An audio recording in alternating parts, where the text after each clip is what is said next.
Anong nangyari? Kasi grabe naman kasi ano mo yun, babang-baba eh. Babae.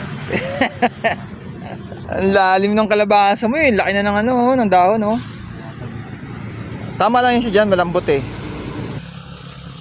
Kumapal na uli yung tanglad. Kumapal na po uli. Talong dito, mukhang mabagal yung ano, progreso.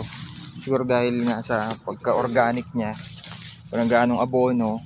Speaking of abono, hindi kami nakabili. Ito po. Ayan. Kamote po yan. So pwede na kami tumalbos. At pwede na igulay. Paramihin muna namin yung laman yan.